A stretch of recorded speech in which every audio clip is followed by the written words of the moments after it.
bebe bayita aba Kingdom Media presenters tubayita ensisinkano omugwa omukaaga 23 mukwano please tojemese kigenda kuba massive muyimbi ku muyimbi abakomedi bakabiwala y'amasanyu gakututta tosana kusubwa mu butuufu osana obeeleyo gwe leero waka Kingdom Media wano yawamba ensisinkano y'omwaka twagalane twagisubwa Waliku Crescente Focus Center zone ya Chiganda yeah.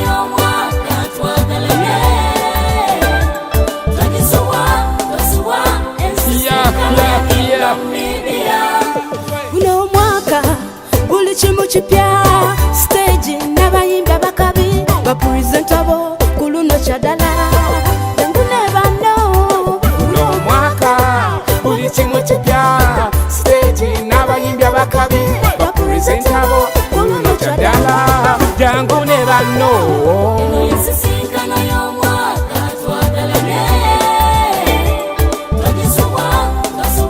ensisinkano ya Kingdom Media.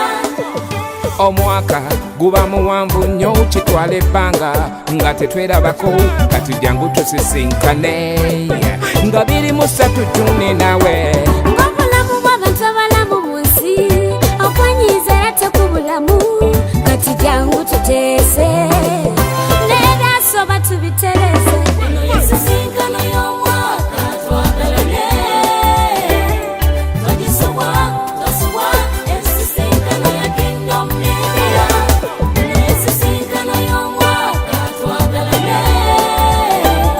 twagisubwa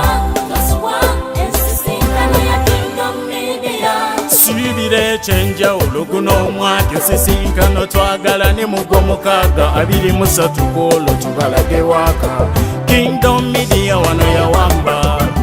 Yo, amaso ku kalenda 23 Juni guno omwaka tulumyuse right now as a reminder singa obulamu mu nsisinkano bw'okuba mwenda kawekubo kyomwenda kubanga buli anajja epromisa amasanyu musaganda amazina akuŋŋaanye kubakolo tuzina amazungu baganda ewa bishopu kiganda Waliku Crescente Focus Center zone ya Kiganda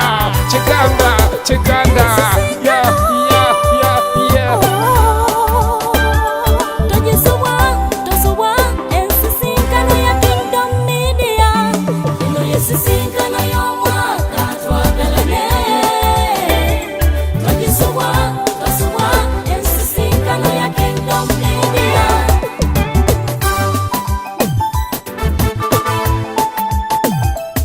Kiriya audio tito kagukuba gwe pipi tubebere baba pipi tubebere baba pipi tubebere baba